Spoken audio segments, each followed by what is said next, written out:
श्री विदुर जी के पूछने पर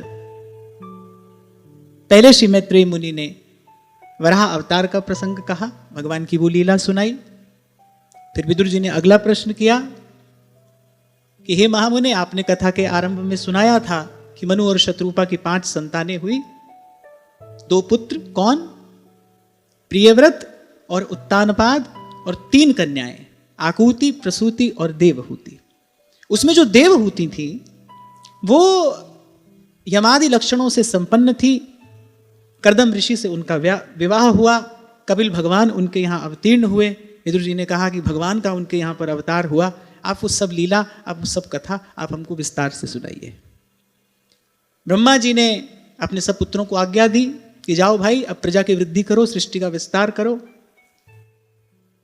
तो गृहस्थ आश्रम में प्रवेश करने से पहले कर्दम ऋषि तप करते हैं, भगवान का आराधन करते हैं। यहां सबसे पहली ये बात हमको समझ लेनी चाहिए कि भाई संसार का भोग भोगने के लिए भी शरीर शक्ति संपन्न होना आवश्यक है। अगर जीवन में संयम सदाचार नहीं होगा तो संसार का भोग भी नहीं भोगा जा सकता। अब मान लीजिए एक व्यक्ति के पास उत्तमोत्तम व्यंजन तो हैं, लेकिन उसकी पाचन क्रिया ही ठीक नहीं है, तो वो व्यंजनों का करेगा क्या? आप अपने ही अनुभव से बताओ, घर में सब सुख सुविधा हो लेकिन व्यक्ति बीमार पड़ा हो, तो वो जो सुख सुविधा की जो साधन सामग्री है, क्या वो व्यक्ति को सुख देती है? इसीलिए बड़े लोग सदा से कहते हैं पहला सुख निरोगी काया। सबसे पहला सुख तो यही है भाई, शरीर स्वस्थ रहे। शरीर स्वस्थ रहेगा 2 कारणों से। सबसे पहले संयम और फिर दूसरा परिश्रम। संयम करके पहले शक्ति का संचय किया जाए और फिर परिश्रम करके शक्ति का सदुपयोग किया जाए। आप देखिए कर्दम ऋषि गृहस्थ आश्रम में प्रवेश करने जा रहे हैं, पर उससे पहले उन्होंने भगवान की आराधना की। इसलिए हमारे यहाँ बड़ी सुंदर व्यवस्था थी, अब तो थी ही कहना पड़ेगा, क्योंकि आज तो उसका दर्शन नहीं होता कि भाई 25 वर्ष तक पहले व्यक्ति ब्रह्मचर्य आश्रम में ही रहेगा। गृहस्थ में प्रवेश करने से पहले वो ब्रह्मचर्य आश्रम में रहेगा, संयम सीखेगा, सदाचार सीखेगा, और संयम और सदाचार से शक्ति का संचय करेगा, फिर गृहस्थ में प्रवेश करेगा। जीवन में सबसे महत्वपूर्ण है नियंत्रण, जीवन में सबसे महत्वपूर्ण है संतुलन। मैं कई बार आपसे कहता हूं ना, आप चलते हैं, चलने में सबसे महत्वपूर्ण कारक क्या है? आपका संतुलन। जैसे आप संतुलन बिगड़ेगा वैसे आप गिर पड़ेंगे, आपको चोट लगेगी। इसीलिए सदा से आपको कहता हूं, कुछ भी यहां सारा का सारा काम का नहीं है और कुछ भी यहां बिल्कुल बेकार भी नहीं है। संतुलन में जीवन की सुंदरता निहित है। सबसे महत्वपूर्ण है जीवन में नियंत्रण का होना। जैसे एक उदाहरण मैंने आपको कभी दिया था, भाई कितनी भी महंगी गाड़ी क्यों ना हो, पर भाई उसमें ब्रेक तो होनी चाहिए ना। आप जहां चाहें वो रुक तो जाए। आपसे कोई कहे भाई 5 करोड़ की गाड़ी, आओ आपको घुमा कर लाते हैं, और जैसे आप उसमें बैठो बोले ब्रेक नहीं है इसमें, तो आप कहोगे भाई हम अपनी साइकिल पर ही अच्छे हैं, हमको इस गाड़ी में नहीं बैठना है, क्योंकि उसमें ब्रेक ही नहीं है, उसमें कोई नियंत्रण ही नहीं है। तो जीवन में नियंत्रण होना बड़ा आवश्यक है। और नियंत्रण कहां से आता है? नियंत्रण आता है धर्माचरण से। इसीलिए कोई भी मत हो, कोई भी विचार हो, वो एक बात कहते हुए सुनाई पड़ेंगे, श्री गुरु चरण सरोज रज निज मन मुकुर सुधार। बोलिए जो बिगड़ा मन सुधरेगा कैसे? बोले गुरुजनों के अनुशासन में रहने से, गुरुजनों के बताए हुए मार्ग पर चलने से। धर्मस्य तत्वम निहितम गुहायाम। बड़ा सुंदर वाक्य हमको शास्त्र में प्राप्त होता है कि तर्को प्रतिष्ठा श्रुतयो विभिन्ना नैको ऋषिर्यस्य मतम प्रमाणम। बोले वेदों की श्रुतियां भी अलग अलग प्रकार की बातें करती हैं, और कोई भी एक ऐसा ऋषि नहीं है जिसका मत पूर्ण रूप से प्रमाण हो, जिसको पूर्ण रूपेण माना जा सके। कुछ हमारे काम का होगा, कुछ हमारे काम का नहीं होगा, कुछ हमारे अनुकूल होगा, कुछ हमारे अनुकूल नहीं होगा। धर्मस्य तत्वम निहितम गुहायाम महाजनो येन गतः सपंथाः। एक ही तरीका है भाई, अपने गुरुजनों के अनुशासन में रहिए, गुरु के बताए मार्ग पर चलिए। कृपा पात्र सोई जानिए जो आज्ञावर्ती होए। अब कर्दम ऋषि का अंतःकरण तो बड़ा उज्जवल है, भगवान की आराधना के लिए बिल्कुल तैयार है, वो परिपक्व हैं। पर ब्रह्मा जी की आज्ञा, उनके पिता की आज्ञा है, भाई नहीं तुमको गृहस्थ आश्रम में प्रवेश करना है। पर गृहस्थ आश्रम में प्रवेश करने की विधि क्या है? पहले भगवान की आराधना करें, पहले कुछ काल संयमित जीवन यापन करके शक्ति का संचय करे, फिर उसके बाद परिश्रम करके शक्ति का सदुपयोग करे, तब सुख रूपी फल प्राप्त होता है। तो पिता की आज्ञा है कि तुमको गृहस्थ आश्रम में प्रवेश करना है। पिता की आज्ञा का पालन करने के लिए कर्दम ऋषि ने भगवान की आराधना की, निर्मल मन से भगवान की आराधना की। भगवान प्रसन्न हुए, भगवान का दर्शन हुआ, और जैसे ही भगवान का दर्शन हुआ, यहां भगवान वेदव्यास कहते हैं, जात हर्षो पतन मूर्तना क्षितौ लब्ध मनोरथः गीर्भिस्तभ्यगृणात् प्रीति स्वभावात्मा कृतांजलिः। पहले तो भगवान का दर्शन करते ही यं लब्धवा पुमां तृप्तो भवति, सारी कामनाएं ऐसा लगा कि पूर्ण हो गई। अच्छा, होता भी ऐसा ही है।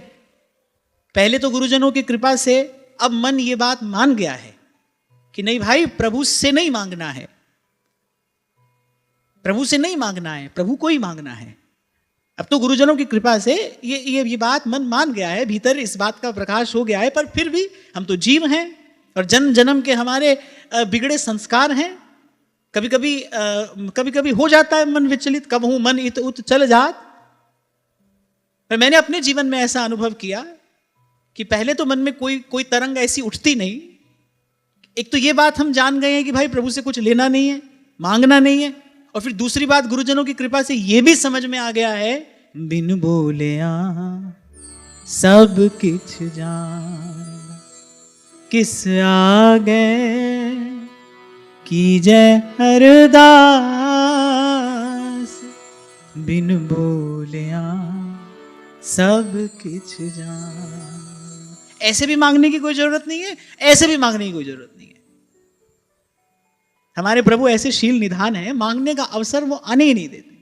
तो किसी भी प्रकार से आप देखो, मांगने की आवश्यकता नहीं है।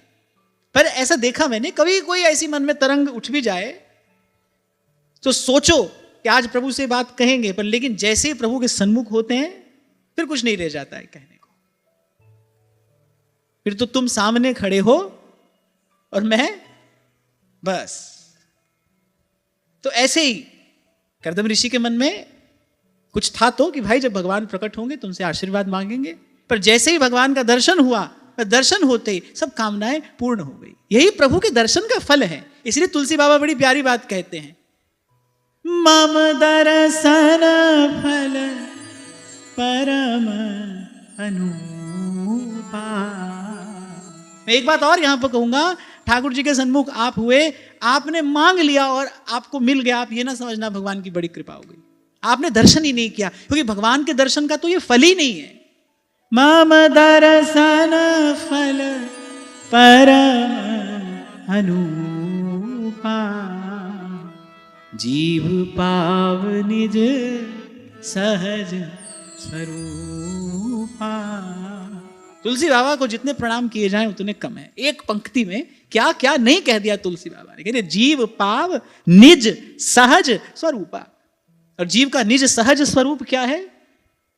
हम तुम्हारे थे प्रभु जी, हम तुम्हारे हैं। मैं हूं श्री भगवान का, मेरे श्री भगवान। ये जीव का सहज स्वरूप है। और जैसे ही भगवान का दर्शन होता है, जीव अपने सहज स्वरूप में स्थित हो जाता है। और जैसे उसको यह पता चलता है कि मैं तो इन्हीं का हूं, फिर क्या मांगना शेष रह जाता है।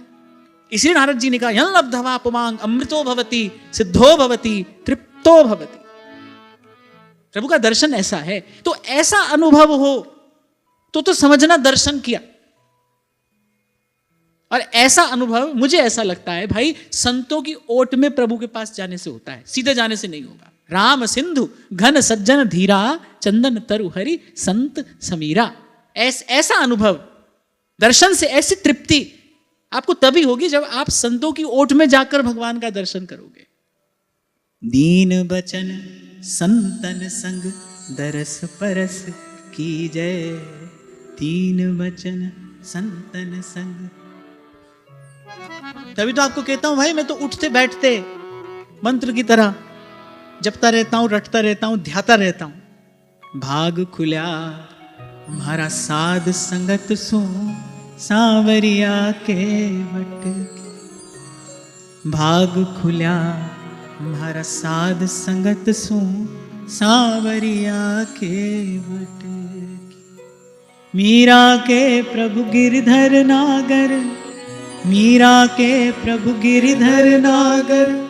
जन्म मरण सु छुटगी मेरो मन, लाग्यो हरि जी सु अब ना रहूंगी मैं अटकी। मेरो मन लाग्यो हरि जी सु अब ना रहूंगी मैं अटकी। तो भगवान का दर्शन हुआ, मन तृप्त हो गया, कुछ कहना तो था, फिर लगा अब कुछ कहने को नहीं है। जात हर्षो पतन मूर्धा क्षितौ लब्ध मनोरथः गीर्भिस्तभ्यगृणात् प्रीति स्वभावात्मा कृतांजलिः। पहले भाव में भरकर भूमि पर मस्तक रखकर भगवान को प्रणाम किया। एक टक भगवान की रूप माधुरी को निहार रहे हैं। अच्छा, प्रभु का स्वरूप कैसा है? सत्य चित्त आनंद। ऐसे ही भगवान के स्वरूप का साक्षात्कार होता है। रोम रोम ज्ञान के उस प्रकाश से प्रकाशित हो जाता है ना, सुवासित भी हो जाता है और प्रकाशित भी हो जाता है। प्रभु से ही प्राप्त जो प्रसाद है, उसी से ही प्रभु की स्तुति की जाती है। इसीलिए महापुरुष कहते हैं त्वदीयम वस्तु गोविंद तुभ्यमेव समर्पये। ये जो मैं आपकी स्तुति कर रहा हूं ना, इस स्तुति के मूल में जो ज्ञान है वो भी आपका ही तो कृपा प्रसाद है। इसीलिए महापुरुष ये बात जान गए हैं, इसलिए निर्भर रहते हैं। तेरा तुझको सौंपते क्या लागत है मोर। आपकी वस्तु आपको समर्पित कर रहे हैं। ये जो स्तुति के शब्द है ना प्रभु, ये भी आपके द्वारा प्रदत्त प्रसाद ही तो है। आपने ही तो अपने स्वरूप का ज्ञान कराया है, आपने अपने स्वरूप का बोध कराया है, तभी तो आपकी स्तुति कर पा रहे हैं। तुम्हारी कृपा ते तुद पछाड़ा, तू मेरी ओट, तू है मेरा मान। ऐसे गुरुजनों की कृपा से थोड़ा जो साधन में कुछ अनुभव हुआ, वो अनुभव ये कहता है कि साधन आदि करके, योग ध्यान आदि करके, अपने मन को निर्मल करके जीव अपने को तो जान लेगा, पहचान लेगा, लेकिन प्रभु को तो प्रभु की ही कृपा से जाना जाता है। जब तक प्रभु ना चाहें तब तक मन भी उनकी ओर नहीं जा सकता। इसलिए श्रीमद् वल्लभाचार्य निर्भ्रांत होकर ये घोषणा करते हैं कि जीव का यदि कल्याण होता है तो हे कृष्ण आपकी पुष्टि से होता है, आपके अनुग्रह से होता है। श्री जी तमरी शरण वल्लभ तमरी शरण। सब वैष्णवाचार्यों ने जीव के लिए यही परम धर्म बताया, भगवान के शरणागत हो जाए। हे प्रभु आपकी शरण में आया हूं, मेरी ओर देखिए, मेरी ओर निहारिए, मुझ पर कृपा करिए। हमारी प्रभु तुम ही सो सुधरेगी, बहुत जन्म हम जन्म बिगाड़े और अब हूं बिगड़ पड़ेगी। और नागरीदास जी कहते हैं नागर या की सुधरेगी जब अखियां इतही ढरेंगी। जब आप कृपा भरी दृष्टि से मुझे देखेंगे तब तो मेरा कल्याण होगा, तब तो मेरा निस्तार होगा। साधन करके कहीं तक तो आप पहुंच सकते हो, लेकिन ये जो प्रभु को जानना है, ये जो प्रभु का प्रेम है, प्रीति है, ये जो भक्ति है, ये जो प्रसाद है, सुख तेरा दिता नहीं है तो भाई भगवान के दिए मिलता है। श्री स्वामी सत्यानंद जी महाराज अमृतवाणी में कहते राम जाप दे आनंद महान। बोले प्रभु के नाम का जो जप है वो महान आनंद प्रद है, महान सुख को देने वाला है। कह राम जाप दे आनंद महान, पर कह रहे मिले उसे जिसे दे भगवान। जिसको प्रभु देते हैं उसको मिलता है। तुद पावे ता नाम जपावे, सुख तेरा दिता नहीं है, सुख तेरा मैं कह रहा हूं, आप सुन रहे हैं भाई, सब प्रभु की कृपा तो है। ये नित्य जो यहां होता है ये कृपा का उत्सव ही तो है। आप और मैं नित्य कृपा का ही तो उत्सव मना रहे हैं। वो न चाहे तो कौन कहने वाला और कौन सुनने वाला। जीव ये कार्य नहीं कर सकता है भाई, अपनी सामर्थ्य से नहीं कर सकता है। इसीलिए गीता हो, भागवत हो, तुलसी बाबा की मानस हो, आप देखो सबका विश्राम कहां है। मौसम दीन न दीन हित, तुम समान रघुवीर, त्राहि त्राहि आरत हरण, शरण सुखद रघुवीर। और ये बात जीव को बताने वाला संत के अतिरिक्त और कौन हो सकता है, और किसके बताए समझ में आ सकती है। मैं कहता हूं कोई बता भी दे समझ कहां आती है। ये तो कोई जागा हुआ महापुरुष जिसकी चेतना जागृत है, जिसकी वाणी में प्रभु की कृपा का ओज और तेज झलकता है, उसी का शब्द तो भीतर प्रवेश करता है ना। नहीं तो पुनरपि जन्मम, पुनरपि मरणम, और पुनरपि जननी जठरे शयनम।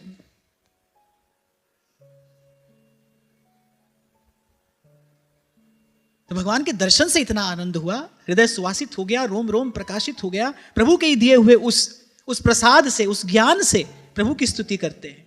जुष्टम बताद्याखिल सत्पराशे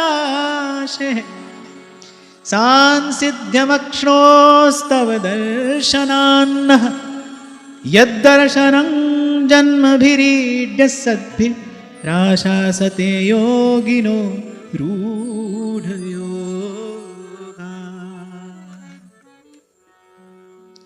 कदम ऋषि ने कहा कि अनेक अनेक प्रकार के साधन करके योगी जन अंत में आपका यही दर्शन ही तो प्राप्त करना चाहते हैं। इन नेत्रों का परम फल क्या है? आपका दर्शन है।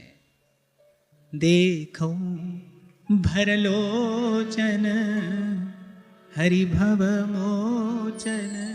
भाई किसी ने आम का पेड़ लगाया, किस लिए लगाया? आम का फल मिले इसलिए तो लगाया। अगर फल ना मिले सारा परिश्रम व्यर्थ गया कि नहीं? ऐसे ही मनुष्य का जन्म मिला, भारत भूमि पर मिला, पर भाई इस मानव जीवन का जो फल है अगर वो नहीं मिला तो फिर सब परिश्रम व्यर्थ ही तो गया। और फल क्या है? देखो भरी लोचन हरि भव मोचन, यही लाभ शंकर जाना। अच्छा, यहां ये जो अहिल्या ये स्तुति करती है ना, और जब ये कहा कि यही लाभ शंकर जाना, महादेव को ही क्यों स्मरण किया? एक तो वो गुरु हैं, त्रिभुवन के गुरु हैं, और दूसरा प्रभु के दर्शन का सुख क्या है, प्रभु के भजन का सुख क्या है, प्रभु के सुमिरन का सुख क्या है। ये जानने वालों में महादेव अग्रगण्य है। इसीलिए कहा वैष्णवा नाम यथा शंभु।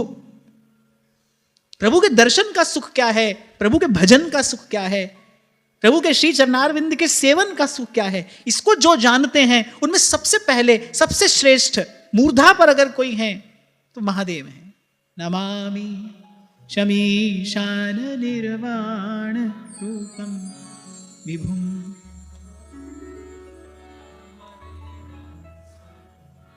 निजं निर्गुणं निर्विकल्पं निरीहं चिदाकाशमाकाशवासम्।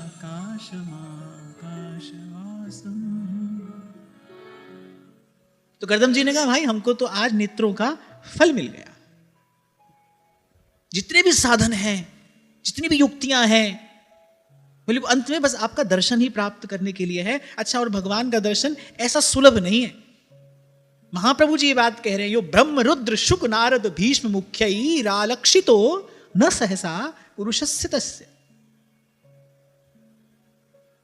गोपाल गोकुल वल्लवी प्रिय गोप गोसुत वल्लभम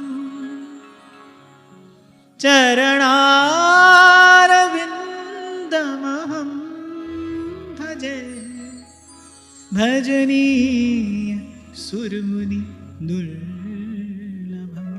ये जो हम दौड़ कर जाते हैं ना, राधा वल्लभ के कुंज बिहारी के राधा रमण लाल के सन्मुख खड़े हो जाते हैं, ये तो भाई इन आचार्यों की हम पर ये अकारण अहेतु की कृपा है, जिनका दर्शन हम कर रहे हैं।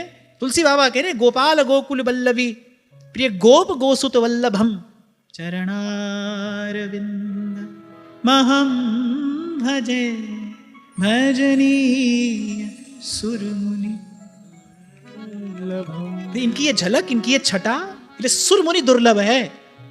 श्री बिहारी जी की आरती होती है तो कहते हैं ना, देवता दर्शन को तरसें। उनको भी ये सुख सुलभ नहीं है। हमको आचार्यों की कृपा से ये सुख सुलभ हुआ है। इसीलिए रसिकों ने हमको सिखाया है कि वृंदावन का वास करना तो फिर करना क्या, निरखूं श्री राधा वल्लभ लाल को।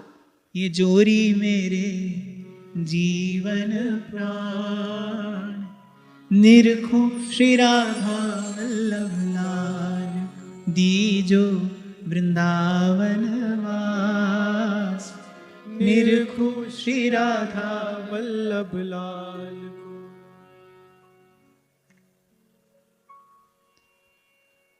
ये माययाते हतमेघसस्व पादारविन्दं भवसिन्धुपोतम् उपासते कामलवाय तेषां राशीष कामान्निरयेऽपि येस्युः।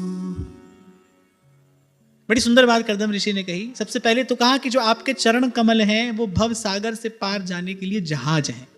जैसे कोई जहाज पर बैठ जाए फिर उसके बाद उसको कुछ नहीं करना है, फिर उसके बाद तो कोई परिश्रम नहीं करना है ना। कभी बैठे हो जहाज में? अरे जहाज में नहीं, नाव में तो बैठे होगे, इस पार से उस पार तो गए होगे। अब नाव में बैठ जाने के बाद फिर कोई परिश्रम थोड़ी करना है, बस नौका तक पहुंचना ही तो होता है। ऐसे कर्दम ऋषि कह रहे प्रभु आपके जो चरण कमल हैं, पादारविंदम भवसिंधु पोतम। अच्छा, एक और बात है यहां पर विचार करने की। नौका नहीं कहा है भगवान के चरणों को, जहाज कहा। जहाज क्यों कहा? जहाज सुदृढ़ होता है, छोटे मोटे तूफान से डोलता नहीं है। कितना भी बड़ा तूफान हो जहाज तो पार लगा ही देता है। इसलिए कहा आपके जो चरण कमल हैं, अगर कोई और साधन करेगा, और जितने साधन हैं, बोले वो छोटी छोटी नौकाएं हैं, वो छोटी छोटी नौकाएं हैं, माया के प्रबल प्रवाह में डूब जाती हैं, टूट जाती हैं, उनका आश्रय छूट जाता है। पर आपके चरण कमल कैसे हैं? पादारविंदम भवसिंधु पोतम। बोले ये उस पार जाने के लिए जहाज हैं। जैसे महाराज वाणी में कहते हैं ना, नानक नाम जहाज है, अरे जो चढ़ गया, चढ़े से उतरे पार।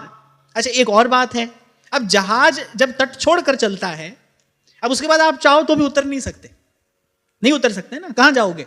जैसे उड़ी जहाज को पंछी पुनी जहाज पे आवे। सूरदास कहते हैं ना, मेरो मन अनंत कहां सुख पावे। जैसे उड़ी जहाज को पंछी पुनी जहाज पे आवे। एक बार आप जहाज पर बैठ गए और जहाज चल दिया, अब तो भाई वो आपको किनारे लगाकर ही छोड़ेगा ना, बीच में कहां जाओगे? ऐसे ही हमारे श्री कृष्ण हैं, ऐसे ही इनका नाम है, ऐसे ही इनका रूप है।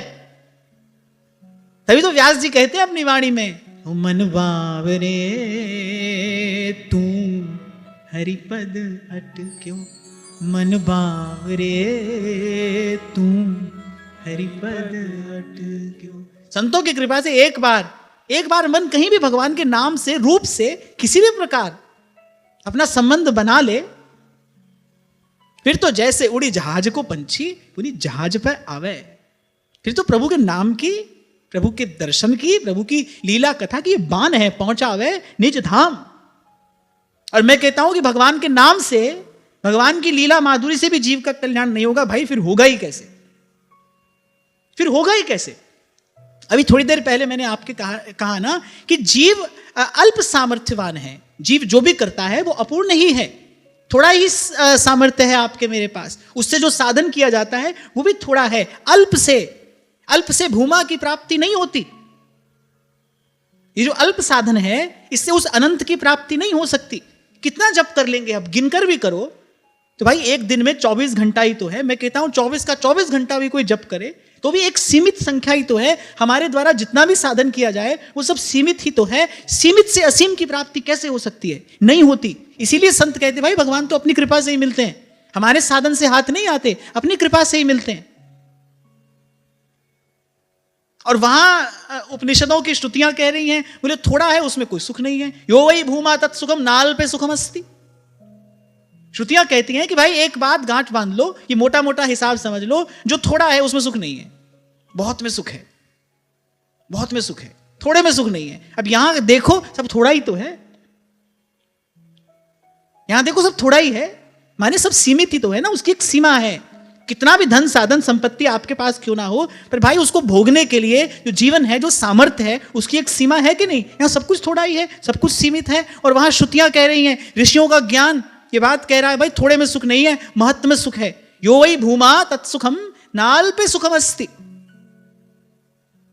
ये हिसाब किताब मोटी बुद्धि से समझ लेना। जो भी चीज थोड़ी होगी भाई देखना उसमें थोड़ा ही सुख मिलेगा और पीछे दुख ही देकर जाएगा। तो अगर इससे भी जीव का कल्याण नहीं हो फिर होगा ही कैसे? होता है भाई, अवश्य होता है। इसी श्रद्धा से, इसी विश्वास से लगना है भगवान के नाम में, भगवान के दर्शन में, भगवान की सेवा में, भगवान की लीला कथा में, कि भाई हम तो जहाज पर चढ़ गए हैं, अब तो उस पार पहुंचेंगे। लीला गुण अमृत रस श्रवणन पुट पीजय, सूरदास गिरिधर जस गाय गाय जी। नानक जो निस दिन भजे सफल होई तिहि काम। सब सुखदाता राम है और दूसर नाहिन कोय। तो यहां कहा कि आपके चरण कमल जहाज हैं। पादार विंदम भव सिंधु पूतम। इसीलिए सूरदास जी ने कहा भाई जहाज पर चढ़ जाना। नरदेही पाई चित चरण कमल दीजै, सूरदास गिरिधर जस गाए गाए जी। हाँ, पर इस जहाज पर चढ़ने के लिए देना क्या पड़ेगा? भवानी शंकरो वंदे श्रद्धा विश्वास रूपिणो। इसलिए मैंने कहा श्रद्धा युक्त चित्त से सुदृढ़ विश्वास हृदय में धरकर और फिर लगना है इसमें। जैसे ध्रुवदास जी कहते हैं ना, कहा न होई सत्संगते, देखो तिल और तेल। वो ये नहीं कहते सत्संग से क्या क्या होता है, बात बात कहने का तरीका देखो। ध्रुवदास जी ये नहीं कह रहे कि सत्संग से क्या होता है, क्या क्या होता है, कह रहे क्या नहीं होता है। कहा न होई सत्संगते, जीव भगवान को पा जाता है। और क्या होगा, और क्या होना रह गया? जीव प्रभु को पा जाता है, और क्या होना रह गया?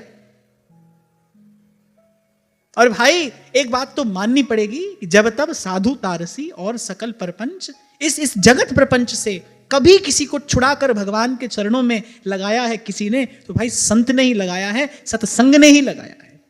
और सत्संग की इसी महिमा को प्रतिष्ठित करते हुए महादेव ये बात कहते हैं, पद सरोज अनपायनी भक्ति सदा सत्संग। और महादेव से लेकर हमारे महाप्रभु जी तक, भक्ति कर दीप प्रेम कर बाती, साधु संगति करी अनुदिन राती। ध्रुवदास जी तो बहुत सावधान करते हुए कहते हैं भाई इसमें प्रमाद नहीं करना, इसमें आलस ना करना, सत्संग में प्रमाद नहीं करना। और बात कम हो अधिक हो कोई चिंता नहीं, पर सत्संग में प्रमाद ना हो, या में प्रमाद ना करें। जोर देकर कहते हैं रसिकन को संग करे निस दिन, फिर या में प्रमाद ना करें। तो भगवान के चरण कमल जहाज हैं और इस जहाज पर बैठाने वाले संत हैं।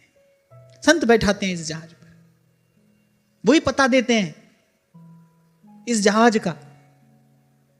और मैं कहता हूं भाई उन्हीं के शब्दों से, उन्हीं की कृपा से और अंतर में इस बात का अनुभव होता है, इस ज्ञान का प्रकाश होता है। मैं तो कहा करता हूं आपसे, श्रद्धा और विश्वास तो दैवी संपद है, गुरु कृपा करके देता है, प्रसाद स्वरूप देता है। क्यों महाप्रभु जी ने व्यास जी को कहा, व्यास जी भगवान के भक्तों के चरणों में जाकर अपना मस्तक रख दीजिए? क्योंकि भक्त की कृपा के बिना भगवान पर विश्वास नहीं होता। तभी कबीर जी ने कहा संत ना होते जगत में तो जल मरता संसार। क्यों जल मरता भाई? संत नहीं होते तो किसी को भी भगवान पर विश्वास नहीं होता, विश्वास नहीं होता तो भक्ति नहीं होती। तेहि बिन द्रवई न राम, और राम कृपा बिन सुपने हूं जीव न ले विश्राम। संत ना होते तो भगवान पर विश्वास ना होता, भगवान पर विश्वास ना होता तो भगवान की भक्ति नहीं होती, भगवान की भक्ति ना होती तो भाई जल ही तो मरता संसार। इसीलिए कहा संत ना होते जगत में जल मरता संसार। और कहा बीच की बात आप समझ लेना, चिंतन करोगे तो बीच की बात समझ में आ जाएगी। उन्होंने दोनों छोर की बात कह दी और कहा भाई बीच में भी कुछ है वो आप समझ लेना। क्यों संत ना होंगे तो संसार जल मरेगा? संत नहीं होगा तो भाई भगवान पर विश्वास कैसे होगा? जन्म जन्म से इसी संसार को देखा सुना भोगा है, इसी का चिंतन किया है, इसी का भजन किया है, इसी में श्रद्धा है, इसी का ही विश्वास है। संसार में ही श्रद्धा है और संसार का ही विश्वास होता है। ले देकर यही तो लगता है भाई धन काम आ जाएगा, पति काम आ जाएगा, पुत्र काम आ जाएगा, ये काम आ जाएगा, वो काम आ जाएगा, यही तो लगता है। इस प्रपंच से कौन मुक्त कराता है? प्रपंच बंच सब काल व्याल को खायो, यह जिए जान श्याम श्यामा पद कमल संगी सिर नायो। इसलिए महाप्रभु जी ने कहा व्यास जी उनके चरणों में अपना मस्तक रखिए, वहां से विश्वास प्राप्त होगा। प्रभु हैं और ऐसे हैं। अभी कहा ना मैंने थोड़ी देर पहले, शास्त्र का वाक्य है तरको प्रतिष्ठा श्रुतयो विभिन्ना नैको ऋषिर्यस्य मतम प्रमाणम। पुस्तक में खोजने जाओगे तो कोई प्रमाण नहीं मिलेगा, कोई ठौर नहीं मिलेगी, कोई ठिकाना नहीं मिलेगा। महाराज जी कह रहे हैं कि वेदों की श्रुतियां भी तो भांति भांति की बात कहती हैं, किसको मानोगे किसको छोड़ोगे। और नैको ऋषिर यस्य मतम प्रमाणम, और कह रहे एक भी ऋषि ऐसा नहीं है जिसके वचन को आप पूर्ण रूपेण प्रमाण मान लें। उसमें कोई ना कोई अभाव आपको मिलेगा, या तो आप उसके अनुकूल नहीं होंगे या वो आपके अनुकूल नहीं होगा। फिर कहा धर्मस्य तत्वम निहितम गुहायाम, बोले धर्म का जो तत्व है बड़ा गूढ़ है, तो भाई उसको जाने कैसे? तब कहा महाजनो येन गतः सपंथा, जिस मार्ग पर महापुरुष चलकर गए हैं श्रद्धा और विश्वास से, उसी मार्ग पर चलिए और अंतर में प्रकाश होगा। श्रोता सोई परम सुजान सुनत चित रति करे। पहली मांग यही है भाई, प्रथम हृदय श्रद्धा जो करे। अब दिन रात वही संसार के विषयी जनों का संग करोगे, कहां से श्रद्धा और विश्वास की संपत्ति मिलेगी? संसार का संग करने से तो श्रद्धा युक्त चित्त में भी संशय उत्पन्न हो जाता है। मैं आपको छोटा सा उदाहरण दूं भाई, आप लगे हो भजन में और 2-4 मुसीबत एक के बाद एक आ जाए जीवन में, तो तीसरा व्यक्ति आपको कह देगा लो और कर लो भगवान का भजन। कोई ना कोई आपके कान में बात डाल देगा, बोले जब से भजन करने लगे हो तब से ऐसा हो गया। और एक और बात मैं आपको लगे हाथ बता दूं, ये जो व्यवहार है ना, ये जो संसार में आपके हाथ से जा रहा है और आपके हाथ में आ रहा है, अरे हानि लाभ जीवन मरण जस अपजस विधि हाथ। मूढ़ बुद्धि ही इसके लिए प्रयास करता है, और मूढ़ बुद्धि ही मन में ये विचार करता है भाई किसी के आशीर्वाद से मिल जाएगा, चला जाएगा। रत्ती घटे न तिल बढ़े जो लिख दी करतार। आप कहो संत के आशीर्वाद से क्या होता है, पहले ये तो जान लो संत का आशीर्वाद होता किस लिए है। अब आप ये कहो कि संत के आशीर्वाद से क्या होता है, अरे संत का आशीर्वाद इसके लिए होता ही नहीं है। संत का आशीर्वाद होता ही आत्म कल्याण के लिए है, संत मिलता ही आत्म कल्याण के लिए है। आपके व्यवहार की सिद्धि के लिए थोड़ी संत है। संत मिला ही आपको वहां से हटाकर भगवान के चरणों में लगाने के लिए।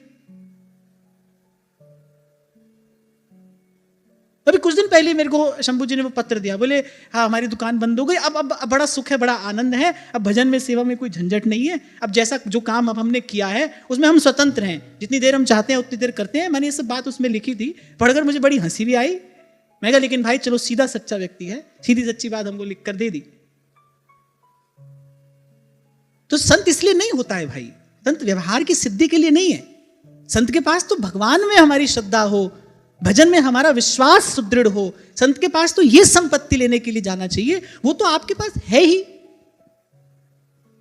वो तो आपके पास में है ही, और इतने जन्मों से वो सब था है, कौन सा सुख मिल गया उससे? उलझन सुलझी तो नहीं किसी की, उस सब से किसी की उलझन हमने सुलझते तो नहीं देखी।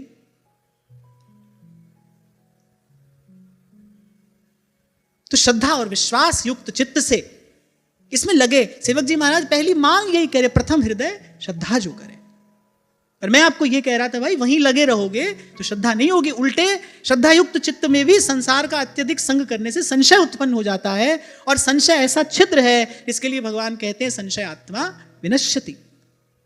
संसार का बहुत संग करोगे, जो भोगवादी है, जो पदार्थवादी है, जिसके लिए पदार्थ बड़ा महत्वपूर्ण है, ऐसे लोग होते हैं जिनके लिए पदार्थ बड़ा महत्वपूर्ण होता है, संसार की वस्तु बड़ी महत्वपूर्ण है। अब उसका बहुत संग करोगे तो क्या होगा, आपका वो जो कोमल हृदय साधन में लगा है उसमें भी छिद्र हो जाएगा, क्योंकि वो तो कांटों की बाड़ी है ना। मैं नहीं कह रहा, कबीर कह रहे हैं, ये संसार कांटों की बाड़ी, वो कांटों की बाड़ी है, और ये चदरिया झीनी रे झीनी चदरिया राम नाम रस भीनी चदरिया झीनी रे झीनी। ये झीनी चदरिया है, वो कांटों की बाड़ी है, वही बचाकर रखना पड़ेगा ना। इसीलिए श्रीमद् भागवत कहती है दूरम उपाय। एक एक शब्द में युक्ति बताई है श्रीमद् भागवत ने। बोले तुम सोचो कि ये सुधर जाएगा ना, दूरम उपाय, तुम दूर रहो।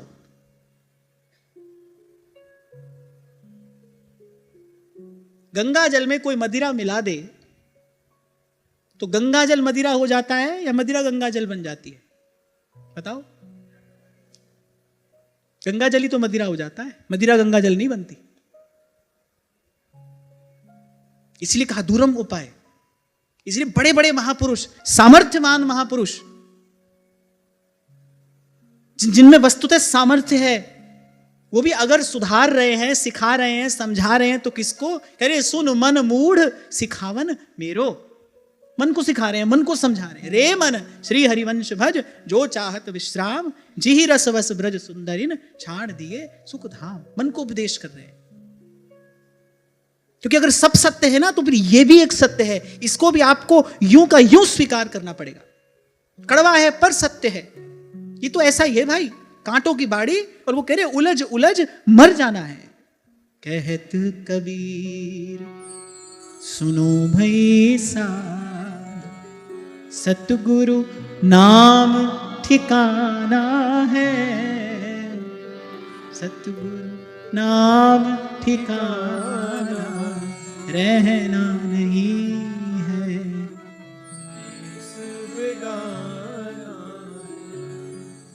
तो लगे रहिए, पर अपने मन को समझाने में संवारने में लगे रहिए।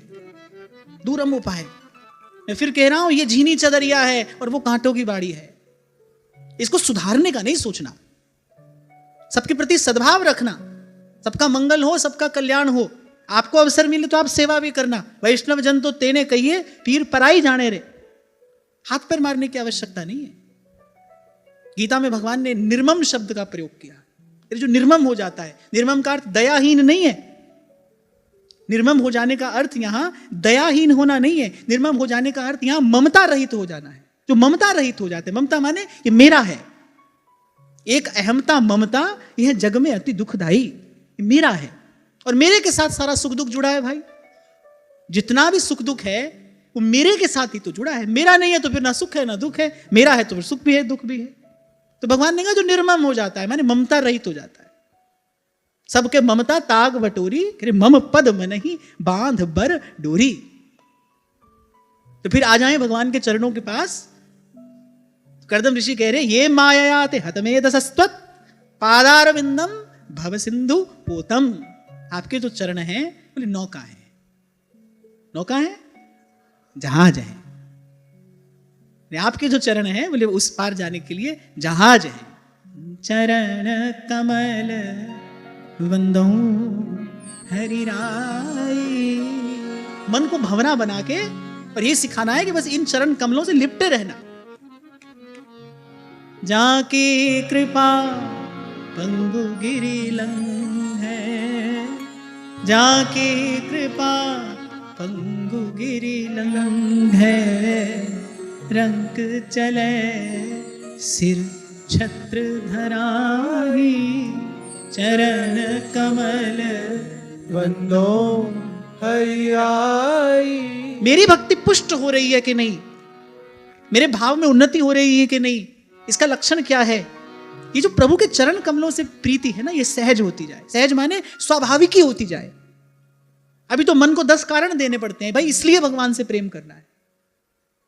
ये जो कहना सुनना है, अपने मन को हम कारण ही तो दे रहे हैं ना भाई, इसलिए भगवान से प्रेम करना है। संसार दुख रूप है इसलिए भगवान से प्रेम करना है, भगवान सुख रूप है इसलिए भगवान से प्रेम करना है।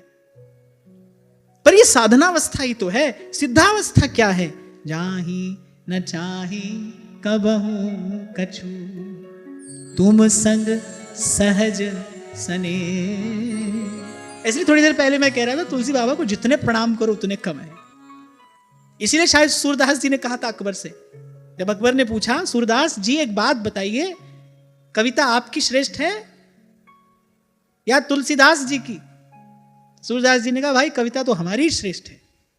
अकबर ने कहा आपसे तो ऐसे जवाब की उम्मीद नहीं थी, आप तो संत फकीर हैं, आप अपने मुख से अपनी बड़ाई कर रहे हैं। सूरदास जी ने कहा अरे मूर्ख, गोस्वामी जी ने कविता की ही नहीं, कविता तो मेरी ही श्रेष्ठ है। मेरे तुलसीदास जी ने तो जो कहा है वो तो एक एक शब्द मंत्र है। मानस में जो कहा गया है वो मंत्र है। और मैं बड़े विश्वास के साथ ये बात कहता हूं कि भाई आज इस युग में, इस काल में, इस समय में, जब से मानस प्रकट हुई तब से लेकर आज तक और आगे आने वाले काल तक, अगर कोई भगवान के चरणारविंद की भक्ति प्राप्त करेगा तो कहीं ना कहीं भाई उसके जीवन में मानस की कृपा का स्पर्श अवश्य होगा। श्रीमद् भागवत के कुछ सिद्धांत तो ऐसे हैं जो ज्यों के त्यों कहे गए हैं। श्रीमद् भागवत कहती है तुलयाम लवे नापिना स्वर्गम ना पुनर्भवम भगवत संगी संगस्य मर्त्यानाम किमुताशिषः। वहां तुलसी बाबा लिखते हैं तात स्वर्ग अपवर्ग सुख धरिये तुला एक अंग। तूल ना ताही सकल मिले, जो सुख लव सत्संग। यूं लिखा है तुलसी बाबा। हम जैसे लोगों के लिए सरल करके कह दी ये बात। प्रहलाद जी ने कहा आपके अतिरिक्त कुछ और चाहे नहीं, अनंत काल तक हमारे मन में आपके अतिरिक्त किसी और कामना का उदय ना हो। तुलसी बाबा लिखते हैं जाहि न चाही कबहू कछु, तुम संग सहज सने, बसहु निरंतरता के सोराउ निज वे। सहज सने, सहज माने जिसमें कोई प्रयास ना हो। मैंने कहा ना अभी तो हम प्रयास कर रहे हैं, प्रयास में लगे हैं, इसलिए थक भी जाते हैं, ऊब भी जाते हैं। अभी हमारा साधन प्रयास है ना, इसलिए इसमें श्रम भी है, इसलिए कभी कभी मन में उपरति का सा भाव भी आता है, कभी कभी मन नीरस रूखा सूखा सा भी हो जाता है। अभी उस प्रेम का अनुभव कहां हुआ जिसके लिए नारद कहते हैं प्रतिक्षण वर्धमानम। अभी तो धूप छांव की तरह भाव आता है जाता है, कभी कम है कभी अधिक है, पर चलो फिर भी भाई हम मार्ग पर चल रहे हैं। अभी उस दिन महाराज जी बड़ी अच्छी बात कह रहे थे, भाई सीधा सच्चा मार्ग मिल जाए कि कितनी बड़ी उपलब्धि है, किसी को सीधा सच्चा मार्ग मिल जाए तो हम बड़भागी हैं भाई। संतों की कृपा से हमको ये बात तो समझ में आ गई, भाई प्रभु के चरण कमल ही परम विश्राम है। यही ठौर पाकर ठिकाना मिलेगा, अली किशोरी जाए कहां बड़ो ठिकानो पायो। तो पहले तो कर्दम ऋषि ने कहा कि आपके जो चरण कमल हैं वो भव सिंधु से पार जाने के लिए जहाज हैं। फिर बड़ी सुंदर बात है, कहते हैं कि ये तो हम जानते हैं कि जिनकी बुद्धि आपकी माया से मारी गई है वही संसार के क्षणिक सुखों के लिए आपके चरण कमलों की आराधना करते हैं।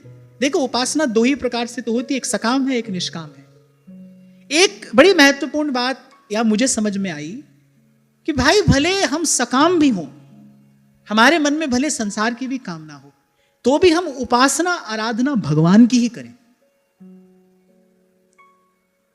तो भी हम उपासना, हम आराधना, हम सेवा भजन भगवान का ही करें। द्वार द्वार पर ना भटकें, वो तो बिल्कुल जीवन की दुर्दशा है, वो तो जीव की दुर्गति है, उससे तो अंत में अधोगति ही होती है। द्वार द्वार पर ना भटकें। इसलिए सूरदास जी ने कहा और देव सब रंग भिखार, कहते त्यागे बहु जो अनेरे, मतलब हम दूर से त्याग दिया भाई उनको।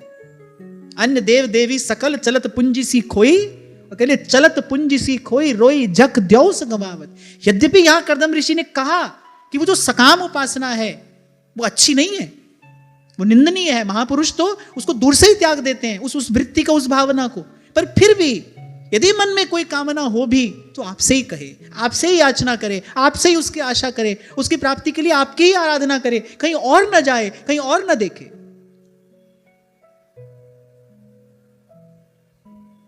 तो पहले तो ये बात समझ में आ जाए तो फिर इसके जैसा तो कुछ है ही नहीं कि किसी भी दृष्टि से भगवान से मांगना उचित नहीं है, ऐसे भी भगवान से नहीं मांगना चाहिए।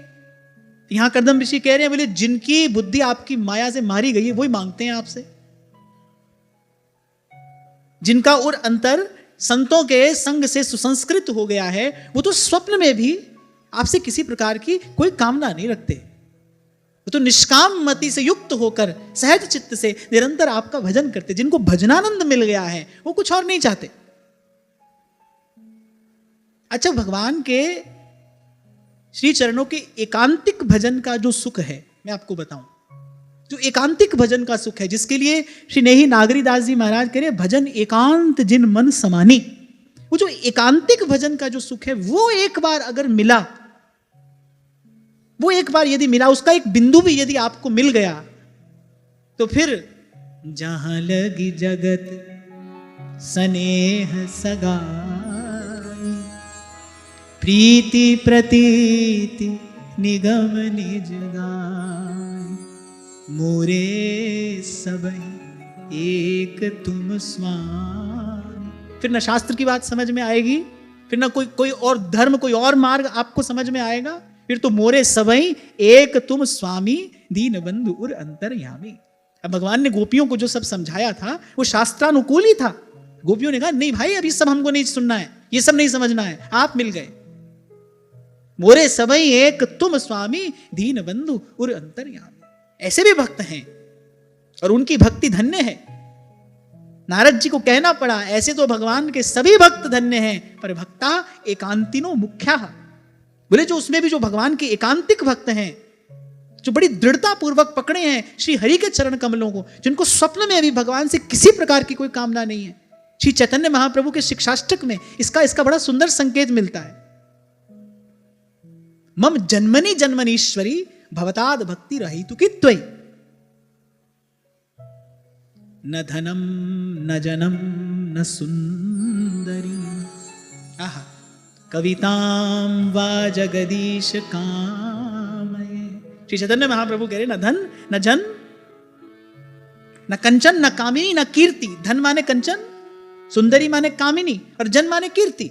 बोले न कंचन न कामिनी न कीर्ति न धनम न जनम न सुंदरी कविताम वा जगदीश कामये।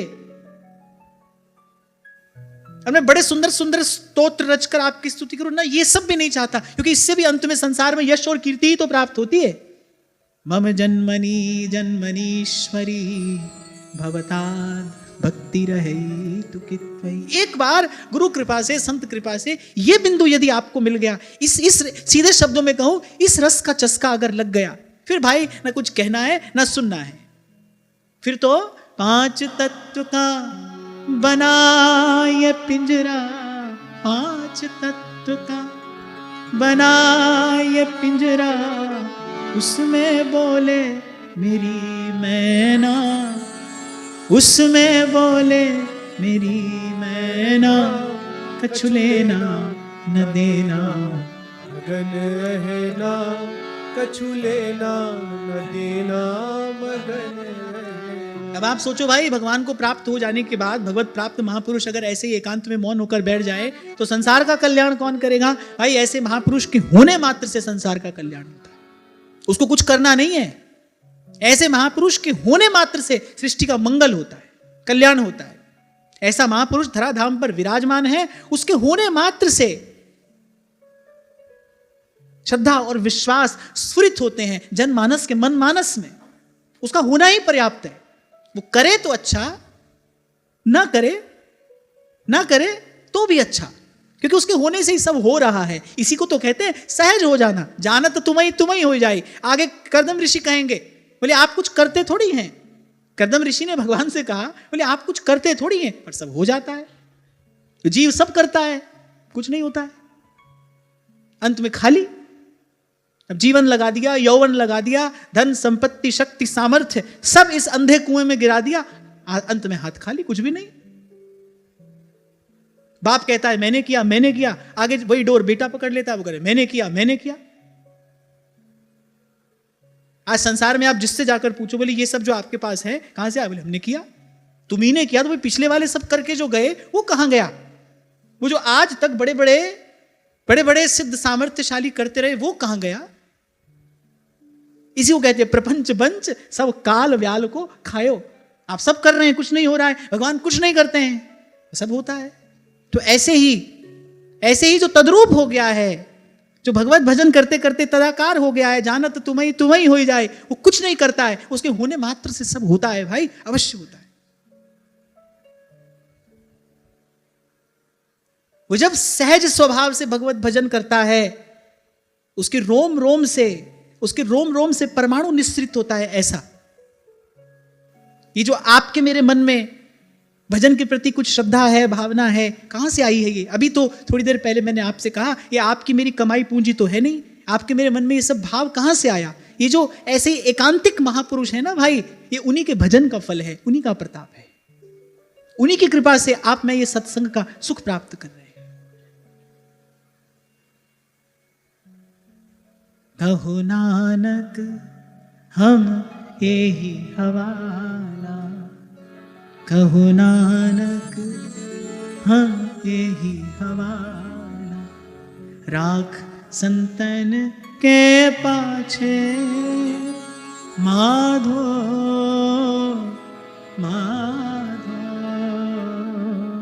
माधो हम ऐसे तू ऐसा।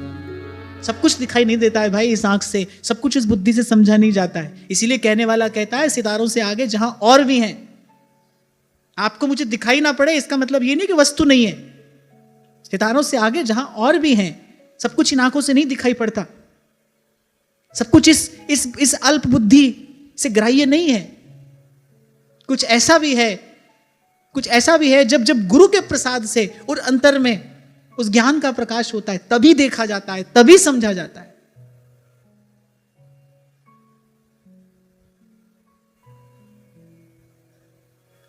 तो गर्दम ऋषि ने कहा कि वैसे तो ये बड़ा निंदनीय है कि कोई आपके चरणों का आराधन करके और फिर आपसे संसार का विषय सुख मांगे। पर फिर भी गर्दम ऋषि ने कहा लेकिन प्रभु आपका स्वभाव ऐसा है, आप तो वो भी दे देते हैं। अभय पद दे विभीषण को किया लंकेश पल भर में। तभी ये दो पंक्तियां बड़ी प्यारी हैं। कहते जब ऐसे स्वामी के हाथ में जीवन की डोर है फिर चिंता क्यों करनी है। उसी के हाथ है मेरी नाव तो किस बात की चिंता। मांग कर केवल हम छोटे नहीं होते, हम प्रभु के गौरव को भी तो छोटा करते हैं। मैंने कहा ना, अरे वो तो ऐसे स्वामी हैं कि उनके सेवक को कभी मांगने की आवश्यकता ही नहीं पड़ती। जो प्रभु का सेवक है, जो प्रभु की सेवा में है, उसके जीवन में तो याचना का कोई स्थान ही नहीं है। पर फिर भी प्रभु का स्वभाव है। अच्छा देखो, बाकी सब प्रेम प्रसाद तो भगवान ने बाद में दिया विभीषण जी को, पहले आते ही कहा आओ लंकेश। क्या है ना कि जो कामना है वो उदर विदार है। जो संसार की कामना है वो कांटा है। जैसे कांटा गड़ा हो तो व्यक्ति चल नहीं सकता। तो भगवान ने कहा भाई कि हमारी शरण में आया है, ये हमारे प्रेम के, हमारे भक्ति के मार्ग पर कैसे चलेगा, पहले इसके कांटे को तो निकालो। इसके मन में जो संसार की कामना का कांटा लगा है पहले इसको निकालो। तो पहले आते ही भगवान ने कहा आओ लंकेश। हनुमान जी को संकेत किया, पवित्र जल ले आए समुद्र का, अभिषेक कर दिया। बाद में विभीषण जी ने कहा उर कछु प्रथम वासना रही। हाँ प्रभु, हमारे मन में ये वासना तो थी। पर विभीषण जी ने कहा यह भी सच्ची बात है, हमारे मन में एक कामना थी, लेकिन जैसे ही आपके चरण कमलों का दर्शन हुआ, प्रभु पद प्रीति सरित सो बही। मैं कहता हूं भाई, हमारे मन में कामना, इसको स्वीकार कर लो। दो बात समझ लो आज के इस चिंतन से, दो बात समझ लो। एक तो भगवान के अतिरिक्त किसी से मांगना नहीं है। जो भी रोना है, गाना है, भाई भगवान के सामने ही करना है। तेरे नाल हंसना, तेरे पीछे रोना। एक तो किसी और की तरफ नहीं देखना है, और दूसरी बात, मन में कोई कामना है उसको स्वीकार करिए। इसको ही दंभ कहते हैं, जो है नहीं। व्यक्ति वही दिखने का, वही दिखाने का प्रयास करता है। और हरिवंश नाम लीन जे अजात शत्रु ते सदा, करे प्रपंच दंभ आदि दय। सेवक जी महाराज ने दो कहा, प्रपंच और दंभ। बोले प्रपंच दंभ आदि दय तहां कछु न पेखी।